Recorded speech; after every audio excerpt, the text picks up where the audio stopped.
Today on the Marvel Cinematic Universe podcast, it's happening. We're here. We got, it's not a movie, but it's still really freaking exciting. We got Hawkeye episode 5, Ronin. Welcome to the Marvel Cinematic Universe podcast. My name is Matthew Carroll. And I'm Jeff Randall. And we have two wonderful guests with us this fine evening. We have Matthew Fox, Superhero Ethics and Star Wars Universe podcast. How you doing, Matthew? Kingpin's back! I mean, wait, no spoilers yet? Spoiler alert, spoiler. God, come on. You hurt Melissa's ears. That's my job. Let's talk. Melissa. I said nothing. I'm just glad to be here. Melissa Khalil is also with us. How are you, Melissa? I'm good. If all you people out there still have audio after Fox just blew your speakers out. Eardrums. Don't worry, I'll do some wonderful post massaging on that moment, but Melissa, your hearing is unfortunately damaged forever. It's in the theme of the series. I've got my Yelena vest. Yeah. I got my Hawkeye ears. I'm a committed fan. I'm helping. Method, baby. Method. In a few years, when Melissa's hard of hearing, they're going to have that, why are you hard of hearing? And she's going to have one moment flash into her brain. Just that one moment. And honestly, Fox, it was worth it. The moment we got, I did not blame you one bit. Right? All right. Too many Fox explosions. Enough silliness. Let's get to it. Yes, spoiler alert. Freaking D'Onofrio is back. The implications of this are huge. We have so much to say. Just about that one moment, I have so much to say. His name was in the credits. They said his name. His name was there. Name. I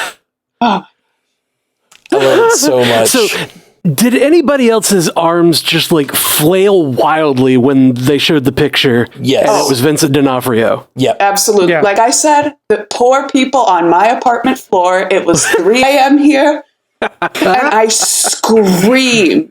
I'm watching Daredevil right now, which, for those of you that haven't watched the Netflix series, it's a must now. I'm very sorry, but they are very good. It took me forever to get into them, but they are very good. You will not regret it. But I screamed.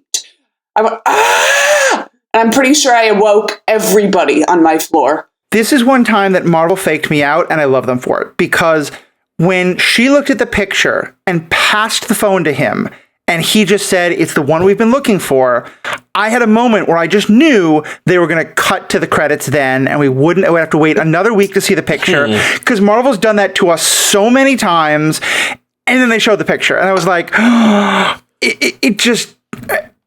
We'd all started to think it was true, but I was always the person who was like, Mephisto, yeah. I've never gotten on board these trains with any of you. I don't think any of these people are going to be in Spider-Man. I think you're all being faked out. I don't know. But I started to get on the D'Onofrio train, and then it was just...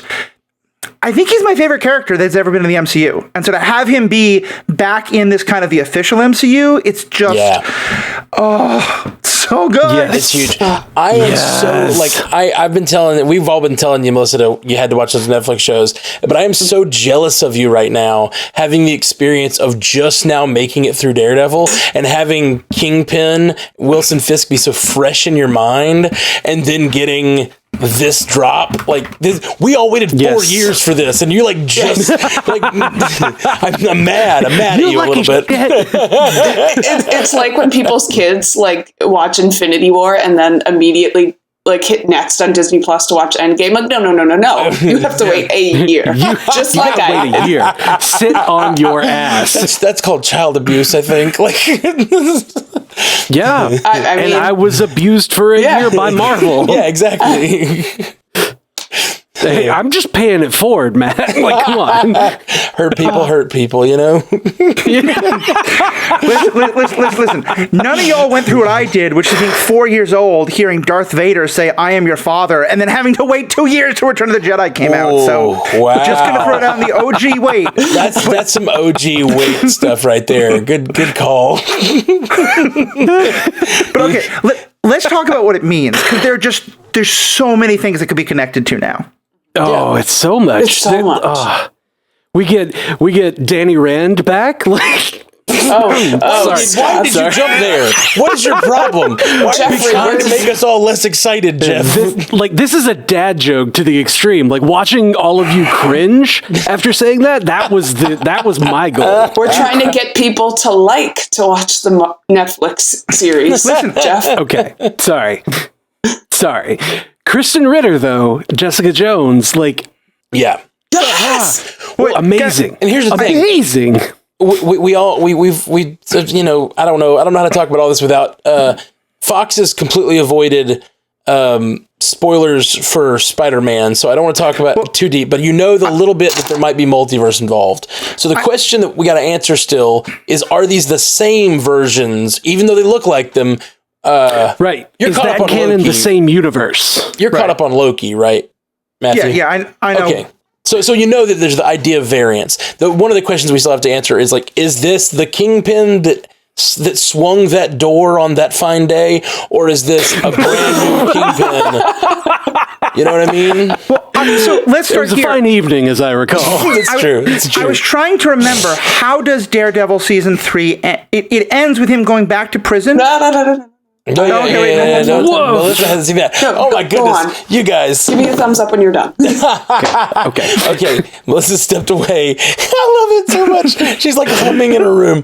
Okay, but yes, I She calls believe. herself a true Daredevil fan. She hasn't even finished it. Come on. No, Sorry. Okay. She just started it. That's the thing. That's what we were just saying. I hope she can read my lips, but yeah, go ahead. I think she's just starting season 3. Okay, that's yeah. Is arguably, like, that is the best season of the It's show. great. It's really good. It's probably the best season of television. Yeah. So to answer your question, I believe he's sent back to jail at the end. Daredevil has the opportunity to kill him, I believe, but he protects him from that other guy. From Poindexter. Like Poindexter, yeah. Poindexter's after him. He Bullseye. protects him. Okay. Yep. I'm giving thumbs up to Melissa to come back in. Come on, Melissa. You can come back in. So funny. We should probably put a spoiler warning in the podcast for that, just because we just told people to go watch the series. That's true. No, that's fair. That's fair. Okay. If we want to edit that, I mean, yeah. Put It's okay. spoiler We in. can. I'll put a spoiler. We'll put a spoiler. Matt will at fix the it in top. post. It'll be fun. Oh man, so freaking excited, guys! Like, and not to mention, we got No Way Home is coming out in just a mere hours at this point, and it's like. That is the possibility of all this multiverse shenanigans and the possibility of all these things happening, that we're also getting these characters returning. It's just such a crazy day to be a Marvel fan. Like, this is insanity. Matt, you say mere hours. Like, in 36 hours, we will be finishing the opening, the pre-movie trailers. We will be finishing the pre-movie trailers the actual in movie 36 hours. 36 hours from right now. Oh my God. So I'm going to throw out a theory that, again, I've not followed the No Way Home trailers. I don't know many of the rumors, all that stuff, but I at least know enough to know that, like, that there's going to be some kind of, like, legal situation that Peter Parker is in. I don't think I'm spoiling anything just based on, like, all the trailer stuff. You're definitely not spoiling anything. You're good. So I think, I mean, to me, and you can tell me if this has been spoiled, that it can't be true. Like, he's gonna need a lawyer. We have been told that the timing is so perfect that now that this is going to lead to Charlie Cox as his lawyer, right? Matt Murdock's his lawyer. It is absolutely possible. We can all hope. We can all hope. Yeah. I hope so. Matthew Vox, you may want to take your headphones off, because I am going to talk about the trailer for a second. I'm okay at this point. I'm going to be part of this world. Well, there's a big thing in You're the only trailer. hours away, though. No, I'm not going to see it till next week, and probably not till even then because of COVID. COVID's really bad in my state right now. So go ahead. Well, there's one big thing in the trailer that this made me think about. And that is, they have the big fight that is centered around a statue, which I have been saying through that I think it's a statue of Captain America. I don't know if we've talked about that on the cast. So it looks like they're putting a statue of Captain America up somewhere, and it looks like it's in a bay. In this episode, they say the new and improved Statue of Liberty. I bet they're replacing the Statue of Liberty with a statue of Captain America in the MCU, which is funny and weird. As they should. But what excites me about that so much is, do you guys remember the feeling of Winter Soldier when we had a Tuesday release of a Agents of S.H.I.E.L.D. episode. Oh, God. And then on Thursday, we went to see a movie. And then the very next episode was affected by what was on the screen. Yes. This feels so much like that. And especially with Spider-Man being this, all these possible villains in the Spider-Man movie, and now having Kingpin, who is originally a Spider-Man villain, being shown on a screen, that is so much like Ward doing something evil, and then us being like, what's going on? Hydra. Like, this is the same thing. This is that same feeling, and I've been saying for months that they needed to recapture that feeling that they got with the first season of Agents of S.H.I.E.L.D., and they have the opportunity to do it here. Even if like Yelena gets to go see that statue, like that would be enough for me to be like, they handed the torch off. Okay, handed the shield off because there's not a torch anymore, right? They handed the shield off. It took it down. Yeah. Yeah. They took it down, gave it to Yelena. She's like, this is really heavy. And like, this is around the same time as No Way Home. Not a spoiler, but like, obviously Far From Home picks up, a few months after Endgame. 6 months, I believe. Yeah. I think it's longer than that. I think it was 8 months because it was a school year. Have we seen anything in the No Way Home trailers that indicate what season it is? Like, has there been snow on the ground in any of the scenes? Has there been Christmas stuff in the background? Man, there's all kinds of crazy. There is snow. There is snow, but it may be mystical snow. We're not sure. There's good reason to believe it's mystical snow. There's snow on the ground, but it's inside. Yeah. That can happen in July. That's fine. Everything's all screwed up now. The multiverse. Yeah. Who knows? The seasons could change. All right, the real Andy Gomez threw out this in the chat just now. So does this mean Val is working for Kingpin? Honestly, I thought for like a brief second that the phone was going to have a picture of Val, like Contessa, all of the names. I thought that it was going to be her and Eleanor, but then they just blew my mind, and that's why my arms went, wacky waving inflatable arm flailing tube man, and I audibly screamed. I was like, that's Vincent. That is Vincent's face on the freaking screen right there. Well, she said, I found out who hired me. She doesn't say Kingpin. She says Eleanor hired her. So Eleanor is somehow, I guess Val is working for Eleanor, if that's the case, or it's just some sort of conglomeration of Val is running some assassins for money or something like that. I felt it was like she was the messenger for Kingpin. Yeah. Yeah, that's absolutely possible. She was the messenger to tell Yelena to go after Clint, but was working for Kingpin, who was working with Eleanor. Yeah. I bet that she's really just a liaison for Kingpin into government and other things. Kingpin has so many irons in so many fires all the time, and Val is just one of many. Well, and here's the thing to me, and we talked about this actually on the superhero ethics episode I put up a week or two ago. I was actually kind of concerned about where they were going with Val, because to me, one of the great things about the Black Widow movie is that Val gets to stop being a person who follows the orders of other people without really understanding them, and she's no longer just going to go kill people because someone else tells her to. You're talking about Yelena? Yelena, sorry, Yelena. That's what I mean. And so in some ways, I didn't love that scene of Yelena doing that, because I felt like it was taking away a lot of Yelena's agency, especially if she comes back and is like, oh, yep, I'm once again just killing people because someone else told me to. And yet, granted, she's convinced that Clint killed her sister, and because who knows what the hell happened on Vormir.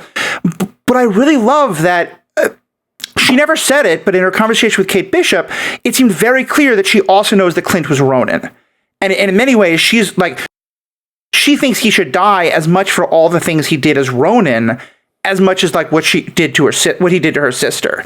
And I'm kind of hoping that, yes, Val may have made the connection, and Elizabeth, the mother is the one who kind of set it up, but to some extent, Yelena did her own research, and Yelena decided this is a contract I want to go with. Because I don't want this to be that Yelena just has, once again, no agency and is just doing what others are telling her. And so I just really liked that she was so into the Ronin of it all, the Natasha of it all. I felt like her relationship with Val was almost like a means to an end. Mm-hmm. So, where it's like, okay, I need to find my sister's killer. Now that I found it, this is, my mission. I don't know how involved she is with Val. But I guess in the post-credit scene, she does say, I'm on vacation. So it does seem as though they work together pretty frequently. Never mind. Well, they also touch on it at the beginning of this episode with Anna telling her how to be a contract killer. She's like, no, this is my house. What, did you think I was just some, slave of some man? And they're like, well, yeah. It's like, no, I'm the boss. That's what we all were for years. All of us. All of us. Like, yes, literally exactly that. I love that scene, especially the fact that they took the bright red, antidote and gave her that line, look what you did to my carpet. That's so funny. I love that there was, I love that, like, there was at least a little bit of a consequence to using the thing. Like, they sprayed her face and, like, she got up and you saw the outline stayed on the carpet. And I was like, oh, that's never going to come out. She immediately was like, look what you did to my rug. Club soda, man. Wow. Club soda. That sequence, that first 3 minutes in that home is something that I wanted to talk about. Like, I'm super excited about Kingpin, but, like, when Yelena went to the bathroom, turned on the faucet, put her hands under it, and immediately turned to dust. I was blown away that they did that. But then even more so when she reformed and the walls changed color around her. It was so well done. It was. I knew it the second the screen went 2018. I was like, oh, she's about to die. She's about to get snapped. But it was so good. It was so reminiscent of that episode of WandaVision. Yeah, with Monica. Yes. That episode, oh my God, beginning of episode 4. Oh my God. Getting to see her snap out and then snap back in, because I think it's the first time we really got to see, because from her perspective, that's what it would feel like. It's just like a blinking you're out, blinking you're back. It was almost like the world was snapped away from her instead of her getting snapped away from the world. And it was so cool. But we saw, like, the way that we saw it from Monica Rambeau's perspective is that she just kind of was asleep, appeared, woke up, what the hell, everybody's screaming. Right. But here, like, she was awake, cognizant, like, saw the world shifting around her. Like, we got to see it from her perspective. Like, if you think about if you went away and then came back in the exact same spot 5 years later and the walls had been painted, it would have just been like, the walls are painted. Like a Wizard of Oz kind of thing. Like, oh, that's a horse of a different color. The walls are a different color. But the walls shifted around her.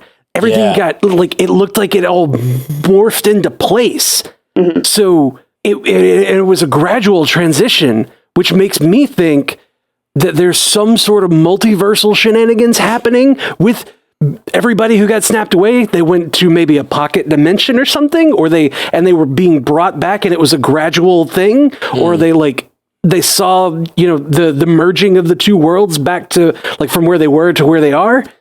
And then they came back to that. I don't know. Like, I don't know, but I think it's just the way they decided to visually there's implications. But man, it was really, really cool. And it took me a second to realize what was going on. I was like, is she in a simulation or something? Like, great. Yeah. I did not notice the year like Melissa did. So I just totally did not see that. And it's so good. Oh, God. And I think we talked about this in, like, I think our first instant reaction of Hawkeye is the continuity of needing to know everyone who was snapped and needing to know their experience. And I loved that we got to see it. Yeah. I love being able to see, all these, different characters that we have throughout the universe and seeing their experience getting snapped, because that's still the biggest thing that's happened in this, MCU.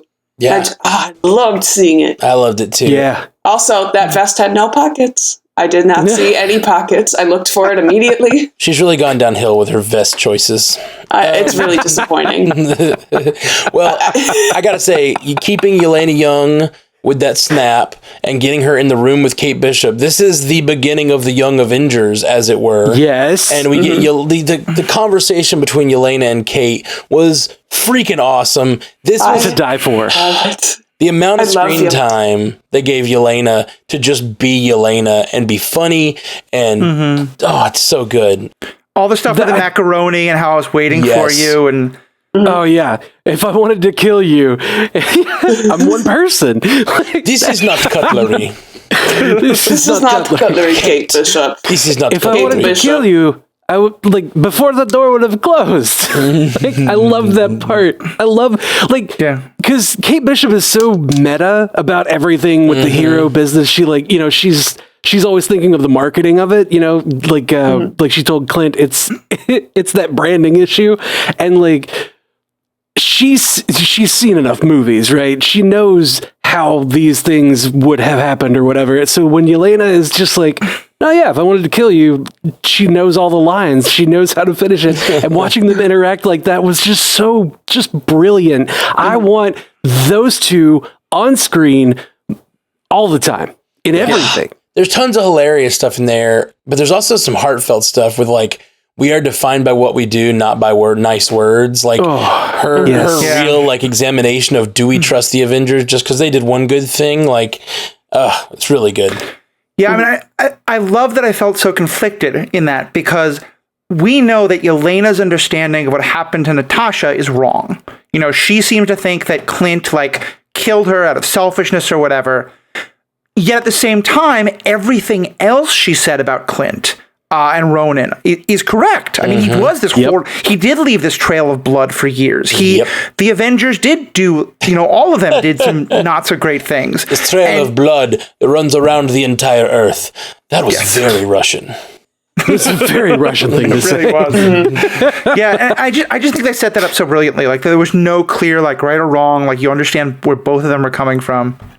Yeah, absolutely. Anybody else want some mac and cheese real bad though? Oh my God. And I love hot sauce in my mac and cheese. I do that all the time. I like to cut up chicken and throw it in the box mac and cheese and then throw some hot sauce on it.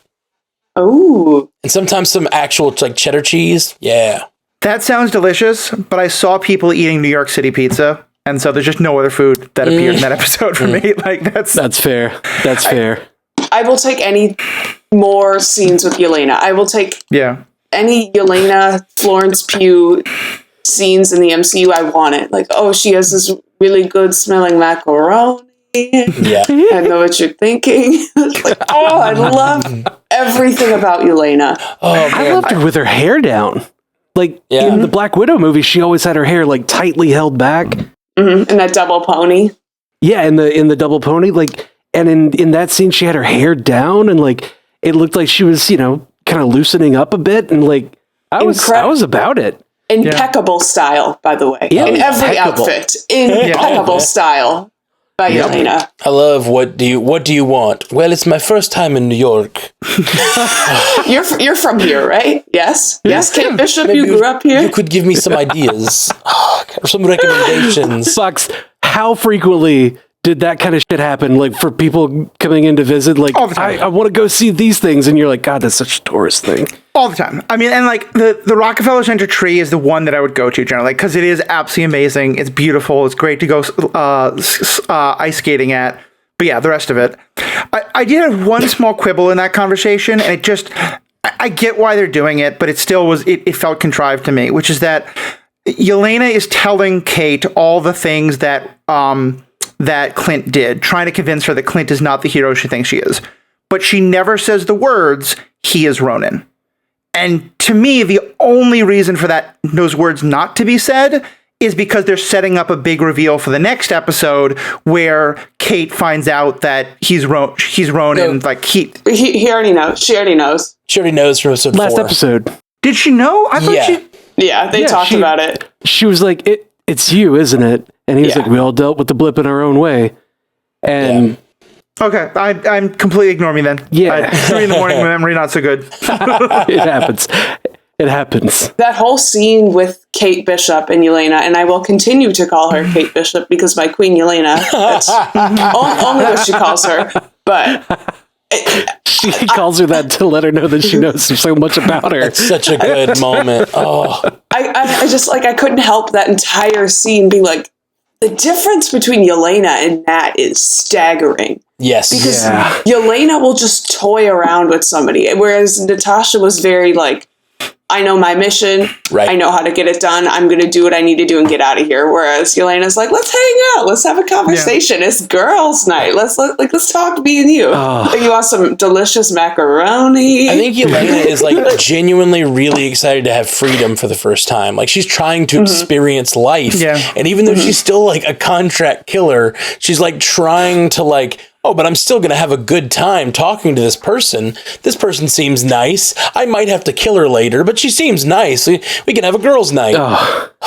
Yeah.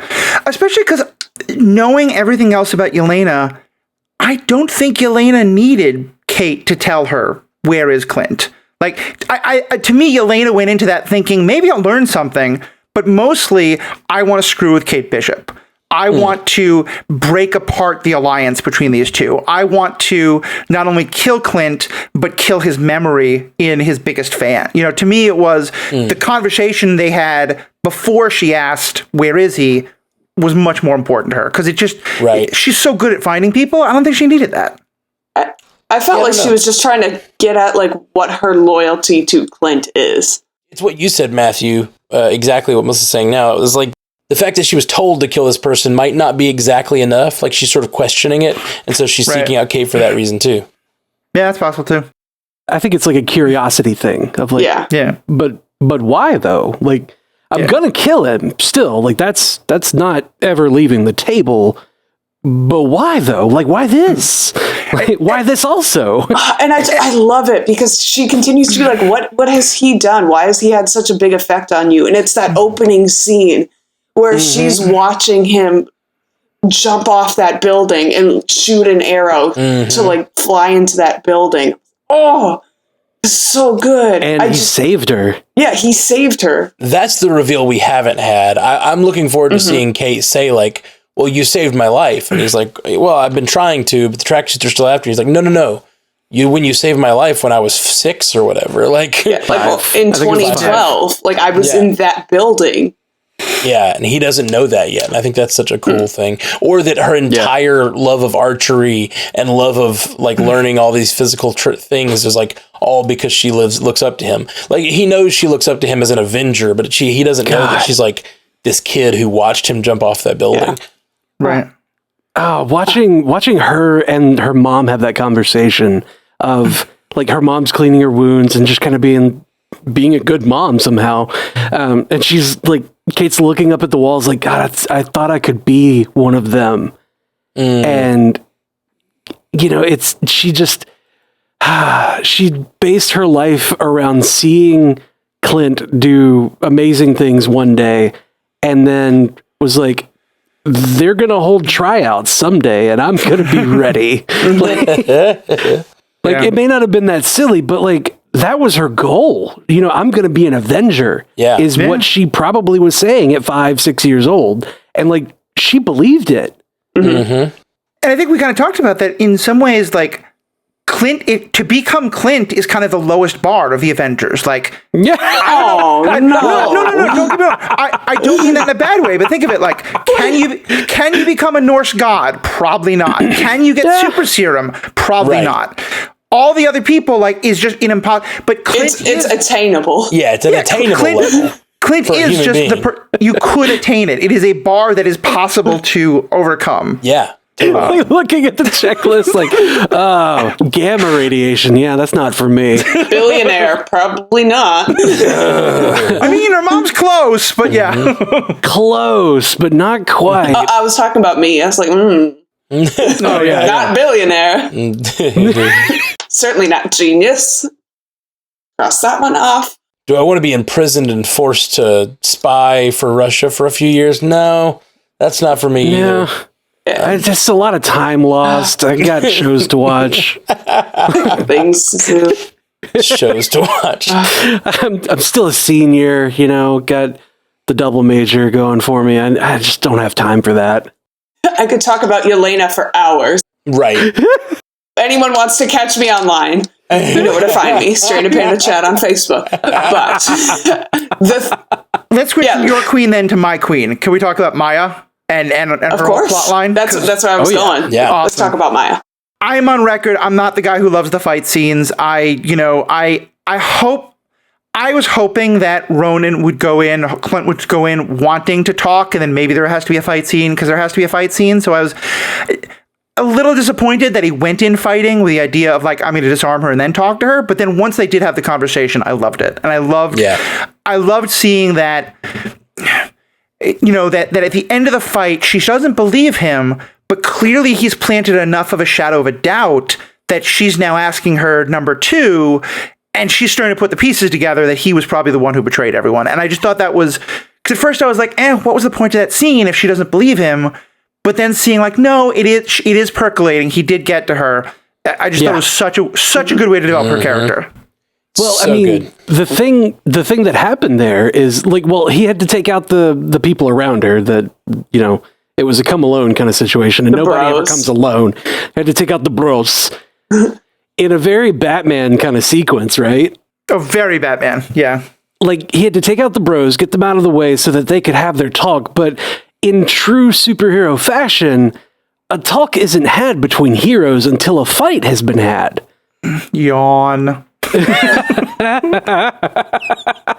I gotta say, like, you're the one that feels more representation here, but like, I gotta say, I love the physicality of Maya and like seeing her pull off all those crazy moves, and this actress is just killing it. And the fact that she has a prosthetic leg and does all these moves, and so many of them incorporate the prosthetic leg. Like, I loved to see that scene. Yeah, God, the way she blocks the sword with the prosthetic. Yeah, like, and when she has to get up from a squatted position, she has to put all of the squat has to come from the one leg. Like, they do such a good job of making it clear that she is working with what she has, and that's still there, but she's not letting it stop her. And I freaking loved that scene. I don't know that necessarily that it's that they're making it clear that she's got that, or they're not focusing on it. No, they're not like, look at how much trouble she's having standing up using only one leg. No, it's just they're not hiding it, and that's the great thing. That, to me, is exactly why it's important to have roles like that played by actors who have the same issue, because I don't think the writers said, hey, actress, I forget her name. Alakwa Cox. I thought it was. I don't think they said, hey, can you like get up in a way where you're putting all your weight on one leg? Yeah. It's just, they told her get up, and she has a prosthetic leg, so that's how they did it. Yep. And I was like, perfect. That's what the actress does, because that's what the character would do, and vice versa. Totally agree. I just think it's amazing to highlight the physicality of that actress and the character. Like, it's just so freaking cool to see, and it's inspiring as a able-bodied person watching that, like, fully whatever. As a person with both legs, I'm looking at her and going like, I really got to get to the gym. Like, that's that. She just got up. She just did that with one leg, and I don't think I could do that with two. And it's embarrassing. And to be clear, I mean, I made the yawn joke just to the idea that it has to be that way. I did love the fight scene. I just thought I thought Ronan was going to come in wanting to talk. But it's still a little cliche. Yeah. Oh, yeah. The whole, let's fight first kind of thing. But then when he was able to connect with her about that idea of, like, that in many ways she's in the Ronin phase now, that whole thing about how love, the hate blinds you. It was just so well done. And that reveal where he says, like, it blinds you, believe me, I know. And then he reveals that his killing of her father was a manipulation by Kingpin. Like, he killed her father, and he's apologizing for it in a way, but he's also saying, like, I did it because I was lied to. And I was manipulated, and like, you're being manipulated the same way now. Like, that's and so I was so blind that I could be manipulated. Exactly. Yeah. And I love that in that scene, like, it may not be a big thing, I don't know, but I love that in that scene, he's got the sword on her, but like, as he's talking to her, he's doing his best to use as much sign as he knows. Like, he uses family with the one hand. He's like, I know, like, he does all of the things that are like, your first year ASL student is gonna know. And like, it's really endearing, Absolutely. I love this series so much. Yeah. One of the things I haven't discussed at all, I really loved his discussion with Nat at the memorial for 2012, Oh, he goes and it to was the at the Avengers, exact spot where they assembled right Yeah. by Grand Central. Exactly. Me and Jeff went there when we were in New York. We had to assembled there. We had to go and assemble there when we were in New York. Is there a together. plaque? Is there a plaque? There was not to a plaque. commemorate? We might have. We couldn't we get wrote on close the enough. walls, but they might have cleaned it by now. Yeah. It's just such a great one when he says you always had to win, didn't you? It's just like, oh. And you were always the bravest of us all. I was like, she was. We already knew, but thank you for the confirmation. He said, I do my best every day to earn what you gave me. Oh, stop. I know that we often complain about the big studios listening to angry, annoyed fans in the worst ways. And like, I get that, I think the toxicity of fans can really be a thing. Please bring back Cowboy Bebop. I hate that it got canceled. But to me, this is the other side of it, because I think they're probably going to do some of it anyway. But to me, so much of this show is one of the things that it's saying is, hey, fans, all of you who thought we did not give Natasha the what she deserved in Endgame, you're right, and we're fixing that. Because there's just been so many, both in Black Widow, but especially in this, because so often there was so much of it about Hawkeye, having Hawkeye so clearly show that he's the one who's paying tribute to her, I think is just, it feels needed after Endgame. It was like, I loved Endgame, but that was one really sour note. And this feels like it's really addressing that. Also, Yelena, too. Like, this is a show where two people that love Nat are trying to kill each other. And so, like, that's like, just how she would want it. Just how she would want it. Celebrate her the way she lived. Murder. With murder. And he also says, I miss you and I'm sorry for what I'm about to do, which I guess he means he's going to go do his Ronin thing, which he kind of like put away when she asked him to. But I love the conversation with his wife. And she's just such a ride or die. I love their love. Oh, it's so good. And like, I love their love so much. There's a different kind of relationship that would probably stand up to him and be like, no, you can't go down that dark road. You can't go be Ronin again. You have to be the hero. But she's like, no, I'm just with you. Like I trust your judgment and I'm with you. If you got to do some dark shit, you got to do some dark shit. You got to do what you got to do. Have you guys heard the theory about Laura and the Watch? Yes. She's somehow Mockingbird? Yes, and that the tie-in, as an Agents of S.H.I.E.L.D. fan, the tie-in goes from when Laura retired, Bobby Morse picked up the Mockingbird role, and that is how we tie into Agents of S.H.I.E.L.D. And that somehow the Watch belonged to Laura, and she was an agent back then. On today's episode, today on Marvel Cinematic Universe podcast, we also talked about that theory this afternoon. Me and Ash, and 084 wrote in, and he was saying that like, even though if she's Mockingbird, it would destroy Bobby Morse's Mockingbird, because he was working off a different theory that this is Bobby Morse who had to change her name when she became, went into hiding. But I like your theory a lot, that like Laura could have been the previous Mockingbird before Bobby Morse. I like that. That's really cool. Mm-hmm.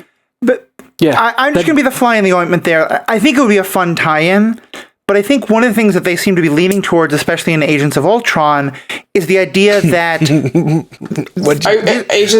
of S.H.I.E.L.D. or Age of S.H.I.E.L.D. Yeah. Sorry, Age of Ultron. I don't get names right on my own podcast when it's normal hours, and it's 4 in the morning. That was such a mixture of names, I couldn't tell which one you were talking about. That's why I had to clarify. Like, I was like, normally wait, we could figure it out. And I was normally like, we roll with it, but I don't know what Agents of Ultron is. Jeff said nothing while I said the phrase "Revenge of Skywalker" as the name of a movie multiple times. So, I knew what you meant. the impression I always got was that his family was his escape from this world, and that, like, Laura knew about it. He didn't hide it from her, but they were civilians, and this was his civilian life. And it would be a fun tie-in, but I think I would be a little sad to lose that, to me, I think that was always something part of what I thought made Clint so powerful is that unlike so many of them, he still had a foot in the civilian world. He still had a connection to normal people that most of the rest of them didn't. It's it's not a huge deal if it does turn out that she's Mockingbird. I think there could be a lot of fun ways to go with it, but I think it would be a little sad to me if we lost that. I don't think you lose that. I think it's the fact that she had a life before she was a civilian, you know? And I mean, clearly in the show, we've shown that she can like speak different languages. She can do spy-like research online to find out what people are doing. She knows all these processes that, like when he says, what are you going to do? He's like, I'm going to do the catch and release. And she's like, one of Nat's moves. Like she knows a lot about his world. That could just be because you have a very open relationship about that stuff. Sorry, different kind of open relationship. They have a very, whoa, they have a very good open discussion. I would like in on. Again, weekly appreciation for Linda Cardellini. Absolutely. For continuing to just have the smallest role in some episodes, but continue to come back. I love that continuity. Yes. Mm-hmm. Yes. I like it a lot. Oh, man. It's so great to have her. And if she ended up being like a badass agent and showing up and doing some stuff, I'd be here for it. I like the theory a lot. Love it. Yeah, I like it. I like she retired and then Adriana Palicki, Bobby Morse picked it up. I like that. Yeah, I like that because that doesn't take away from Agents of S.H.I.E.L.D., where we're still #bring back Bobby, right? Yeah. We're always #bring back Bobby, #bring back Daisy, #bring back May Simmons.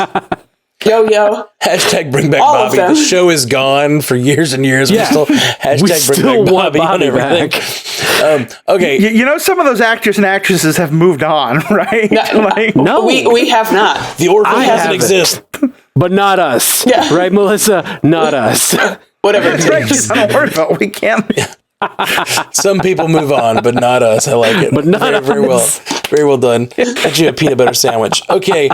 Let's talk about any other last things. I know that we really got to get going. Yes. I got to say a couple jokes that we didn't get to talk about. I love the Uber getaway. They're walking away from a fucking spy fight, and he's like, "How are we gonna get back?" And she's like, "Just got an Uber arriving." That was so funny. That is the most Gen Z thing I've ever seen. It's the most Kate Bishop thing. Like Kate Bishop absolutely would call an Uber. I love that. I just like as a fellow young person. That would be what I did. Immediately, whenever I have to get anywhere, Uber. I would argue with you, Melissa, but I have to get my walker first. When I said fellow young person, I was referring to Kate Bishop. To be very clear, I was not referring to anyone on this call. I know. I was saying you're pointing out what you are that we are not, and I am very much not. Yeah, for sure. But it's New York. What about the taxis? Nope, Uber. From the phone. Always from the phone. Always from the phone. One thing we haven't talked about that I just want to touch on quickly.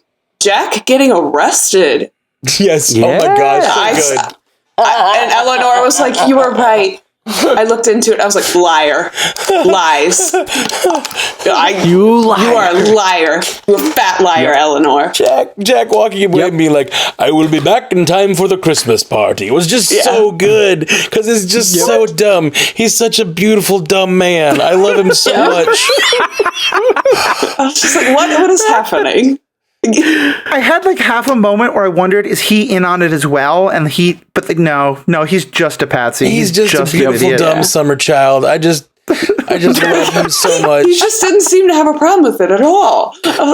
No, no worries, no concern in that brain. He is. Well, he says it right there. He's like, that's what starts that whole conversation. I've never worked a day in my life. Exactly. I've never worked a day in my life. Like, how can I've done bad things. I've never done anything. Like, that is such a great defense. I can't stand how great that defense is. And I believe him 100%. He is not in on it. He has never done anything in his life. And it's so good. Yep. He's so privileged that he is certain those handcuffs are not going to stay on him and the justice system will work in his favor. Yeah. Ash was right. The second she saw that red dress, ooh, that girl, but no. Oh, yeah. Mm-hmm. I don't trust Eleanor. Never have. Nope. Can't do it. Can't do it. Also, another joke I just absolutely love is the no weapons. I have no weapons. Oh, yeah. No weapons that are in my hands. Oh, again, no, that's wrong too. That's also a lie. The second she said that, I was like, liar. You liar. None in my hands. Oh, man. That's a lie. And last one I have to bring up is Run DMC is classic tracksuits. Like, oh gosh. And then they're like, Do we look like Royal Tenenbaums? they're arguing about whether they look like Royal Tenenbaums or not. Yes. Yes, of course we do. All right, so I need to ask, for those of you who know these stories much better, the second in command from Maya, who I think we're pretty clearly supposed to now think is the one who set up her father, Kazi. Kazi. Is he someone from comics at all? Is this just Yes. a completely new thing? Okay. Yeah. Is him being the traitor something from...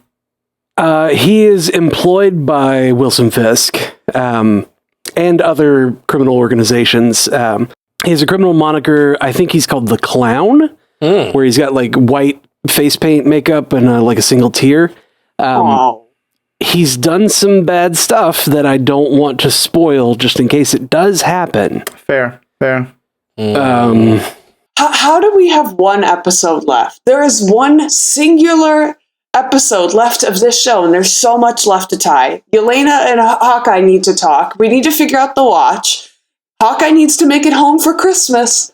This whole Kazi, Kingpin, Maya thing, like there's a lot to wrap up, and what it's probably going to be like, 45 minutes? How are they going to do it? It's not going to be wrapped up. It never is. Disney Plus has given us a couple of very different TV shows, but all of them have hit some similar beats. All of them have hit some like internal moments. They've all had some moments of like connection to larger story. And so far, every single one of them has a somewhat disappointing ending that didn't tie up all the loose ends. So I think we just have to have, it's going to be one more time of that. Like all of these shows, I think like we're just going to get to the end. There's going to be like so much that's good, but also like, okay, but what about these other stories? Because you're right. I don't think there's any way they can do it all in 45 minutes. There's two very important things, though, that need to be wrapped up. Again, Yelena and Hawkeye need to have a conversation. I think that is a must, as well as this watch. We need at least some sort of a little bit of an answer as to what the significance of this watch is. Because right now, we haven't heard about it this whole episode. There was no conversation about the watch, and we got a very brief mention last week about it. Like the first episode was very much about the watch, and we haven't really heard anything about it since. Yeah. And we need Wilson Fisk on screen. I need Wilson Fisk on screen having a conversation, in a fight, whatever. Do we actually think we're going to get more D'Onofrio in this series, or is that just, was that all? Because I could see that being all. I think he's either in this series or he's in No Way Home. One of those two. I think it's going to be both. I think he's going to be in this a little bit more, but I think he will be the primary antagonist for Echo. Yes. Yeah.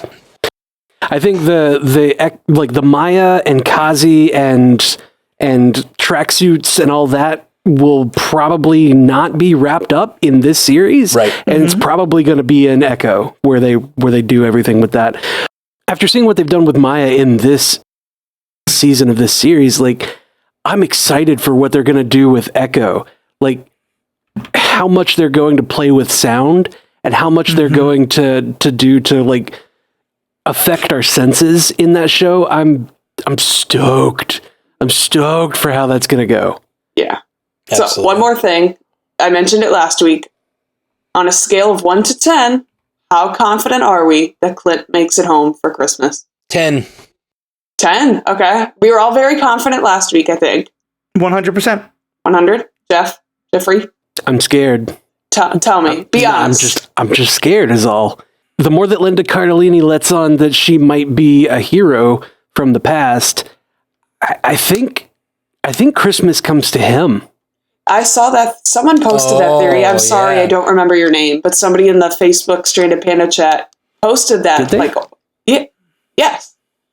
Okay. But That's a good one. if you thought of it as well, good job. But like that, they bring Christmas to him, and it's like, oh, special. But I will stick with my theory that he makes it home for Christmas, but also brings Yelena. I need it. I love American Christmases, is what she said. I know, and I'm trying my best to manage expectations, but I will riot if she does not go home for Christmas with Clint. I don't know what I'll do. I'll figure it out at the time. We're taking it to the streets, and we're going to be very confused. But what if she spends Christmas with Kate and Jack? I don't like that as much. Okay. It needs to be a celebration of Nat's life, I feel like. And if she goes with Clint and fam, I feel like it can very much be a little bit of a celebration for Nat. Yeah, if she sees his children running around and it reminds her of like her and Nat having American Christmases together, like that's going to be a touching moment.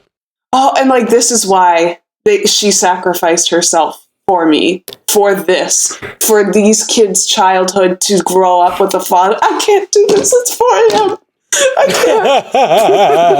I just can't do it. We have to end it. They introduce Yelena to Nate. Like, Nate is named after Natasha. Oh. Can you stop cutting onions in here? Because just like, wow. Yeah, it's going to be beautiful. So I don't know if you could see tears in audio, but if you could. Melissa is waving her hands in front of her face, drying the tears. I came up with this crackpot theory today on the feedback cast. We are so bad at ending this. Go on. I know. We've tried to end it 3 times. I came up with the crackpot theory on the feedback cast today because I was watching episode 4 like for the 4th time, and like there's a moment where he's watching It's a Wonderful Life, and like Barton like grabs his face and like it's almost like he's gonna cry, and it's the scene where everyone comes around the guy who thinks that his life is meaningless, the guy who thinks his life has been nothing but pain to everyone, and then everyone comes around him to help him at the end and show him how meaningful he was to them.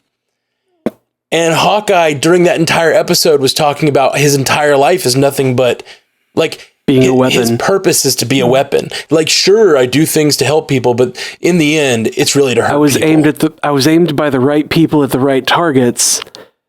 But in the end, I'm I still just a people. weapon. And like, Right. It reminded me so much of what he's saying about himself and what that It's a Wonderful Life scene means. And that moment, it made me think we're going to get a similar It's a Wonderful Life moment for Clint, where everyone he's helped, either in the show or in his life or whatever, like various people who he's helped on his journey come together to help him in the end. And it's that great Christmassy moment. That's what I want. And it might be that his family is involved in that. Like his family shows up as part of that. Here I am again, remembering a scene from this episode where Maya was talking to Kazi, and she said, I shared my feelings, or at least that's what the subtitle said. So good. And the sign that she did was just like rip hard out show. Oh, I didn't notice that. Yeah. And I'm feeling that again on this. I'd just like to apologize in advance if this Yelena going home for Christmas with Clint doesn't happen. I'm very sorry. Because I've broken my own heart. And I've probably broken others. And I just want to say I'm sorry. That's just why I'm a little bit holding on to the Yelena and Kate Bishop spend Christmas together, because I think one of the things that the show is clearly going to end where Hawkeye is now Kate Bishop. But if Clint gets to retire, then I think part of where we're going is that Yelena is going to wind up being Kate's new mentor and teacher. And so there's a kind of really nice synergy there of like Clint isn't going to teach her, but Natasha's sister is. So I think we can get a really beautiful Yelena moment, even if it's not in Kansas. And frankly, no offense, I've spent Christmas in New York City. I've spent Christmas on a farm in Kansas. New York City wins. But like either way, I think we can get a good story. Yeah. Apologies to our listeners who are in Kansas, but What if we get all of those, actually? What if, because Eleanor has to go to jail because of her criminal dealings, Kate has nowhere to go for Christmas, and Hawkeye takes Kate and Yelena Stop back getting home. our hopes up. But what about Jack? Poor Jack. Jack can come too. He's never worked a day in his life. He'll be fine. Well, no, like that's the thing. I think that Jack might be one of those people I'm talking about that comes and helps Hawkeye. Like he clears his name, and so at the end, Jack's like one of the guys who comes to help. I'm just saying, Yelena at an Upper East Side fancy holiday party. Like, I'm down for that. I don't know if she's cut out for a fancy party. I don't know if they're cut out for her. That's what'll make it great. Oh, that's a good. But she will slay in whatever dress she wears. Oh Hell my yeah. God, yes, she will. What if Kate says, Clint, bring your family, and they all come to the penthouse?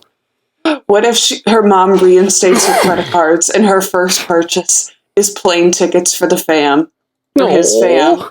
You're going to get plane tickets on December 23rd to New York City? Good luck. She's a billionaire. And he's an Avenger. You can't Things happen. Private jet. The Quinjet's somewhere out there. That's fair. That's fair. We were talking about how all bald white men are Kingpin before we got on the cast, and Mr. Potter from It's a Wonderful Life is Kingpin, right? Okay, sorry. You spoiled the ending. Everybody else has had a chance to do this, so now it's my turn. One quick last thing before we go. By the way, you should put something in the show notes to suggest that people play a drinking game of every time someone says one last thing. You'll get completely plastered, but it'll be a lot. But here's my completely off-the-wall theory. So we had that wonderful graphic at the very end of the credits where you just see like the shot of New York City, and it's the silhouette of Kingpin. And the silhouette of Kingpin is not the silhouette of Vincent D'Onofrio. It's the like more cartoonish, comic booky, like where the shoulders are like 8 times wider than his head. Right. Which is also the exact image we got of Kingpin in Into the Spider-Verse. Yep. I've been anti-multiverse, but if you're telling me that somehow we're going to get those, like, somehow, like, it's going to be a couple of different Kingpins, or like that, I don't know, I have no idea what it looks like. It might be a complete coincidence. I might be totally off my rocker. But if somehow we're getting some part of Spider-Verse to come into all of this as well, and that there's some kind of the 2 Kingpins, like, mind blown. Don't you promise me to Haley Steinfeld's not deliver. Yeah. By the way, let me just drop this in the video version. Oh, Spider-Gwen meets Kate Bishop? Yes. Look at this. Spider-Gwen meets Kate Bishop. For those of you who missed it, it's everything I've ever needed. For those of you who missed it, this was the final shot of the cartoon, the animated part at the end of the show. And man, I loved it so much. Yeah. And I did not see it. I fast forwarded through the credits to see if there was a mid-credit scene. And you guys got my live reaction looking back when you mentioned it. And I gasped. Yeah. I didn't see it either. It's beautiful. It's beautiful. If you have not seen it, so go see the last cartoon still in the Hawkeye end. credits. Yeah. It's beautiful. Or just turn on Twitter, because Twitter has no spoiler policy, and this is all over it. Don't go on Twitter. Don't go on Not Twitter. until after Don't go Thursday. on Twitter. It's an awful place. If you don't want to get No Way Home spoiled, stay off Twitter. Oh, fair. I didn't see any of those on there, but I'm sure it's they're really there. 4 a.m. Thank you for joining us. That'll be all. If you're watching this, it's the day before Spider-Man comes out. Over on Bingers Assemble, we have all 5 of the previous Spider-Man movies dropped over there. The two Amazing Spider-Mans and the 3 Raimi Spider-Mans. The one amazing Spider-Man and the one not so amazing Spider-Man. Yeah. And then, so then if you the get a Raimi chance and you want to check out those, I'm proud of Bingers Assemble. I think it's a really fun show. So we'd love it if you guys would go over there and subscribe. So check out we're covering those in preparation for No Way Home, because it's like a big crossover event possibly. So we wanted to cover all those old movies. But what about you guys? What would you like to plug, Mr. Fox? My Star Wars podcast will be doing Book of Boba Fett coming soon, but much more importantly, for right now, on PandaVision, which is kind of the TV equivalent to Bingers Assemble, myself, Witcher! Ashley Coffin, and Paul Hoppy are covering The Witcher. We just put out episode 1 of our primer for season 1. If you didn't see season 1 or you just don't remember it very well, this is a great way to get caught up. The second part of it will go up on Thursday, and then starting Friday, we'll be doing episode reactions to the episodes. There are 8 episodes. We're going to do 1 for every 2 episodes to try to make sure we can get it on time, because there is some holiday stuff coming up the week afterwards. But yeah, all of Witcher season 2 will be covered by myself, Ashley Coffin, and Paul Hoppy on PandaVision. Check it out. Stupid excited about The Witcher season 2 coming up. Awesome. Yep. What about you, Ms. Melissa? Anything you'd like to plug? I still have to watch The Amazing Spider-Man 2, because that is the only Spider-Man I have not seen, and I'm going to have to watch it today, and then I will immediately be going over to the Bingers Assemble podcast and binging all of the podcasts before I go into No Way Home at 7 p.m. Spoilers, it's the best non-Tom Holland Spider-Man. That is Over Into the entirely false. Spider-Verse? No, not better, best live action. And I do believe that, but I also like getting to watch Jeff Randall's face when I said that. Entirely false. Yeah, Like definitely not the second one. Patently false. You can make a I case for the first Amazing Spider-Man, but that second Amazing Spider-Man. Oof. I watched for the first time the Garfunkel Spider-Man, and I would just like to. He gives me the ick, and I don't like it. I rewatched Maguire and hated him, and loved Garfield so much more. Really? Yeah. There's a discussion there. Yeah, we gotta go though. We gotta get out this thing. Melissa, good luck. Make sure that you're not driving, because we've already had people tell us that they had to pull over while driving, listening to us talk about Amazing Spider-Man 2 on Bingers. Okay. There's so many reasons why. Well, they were laughing too hard. Okay, I was like, hopefully it's the laughing and not because it was like such a terrible movie or podcast that you just want to drive into a rail. They had to pull over to vomit. Yeah. All right. Well, that's gonna be all for Marvel Cinematic Universe podcast, guys. We'll be back tomorrow with freaking No Way Home. We love you all. Peace. Until tomorrow, true believers. Woo! Bye. Thank you for joining us for the Marvel Cinematic Universe podcast. Available everywhere you get podcasts, and now a video version streaming live on twitch.tv/strandedpandatv and available at youtube.com/strandedpanda. And if you'd like to learn more about all of our other podcasts, geeky projects, and ways to support the network, visit strandedpanda.com.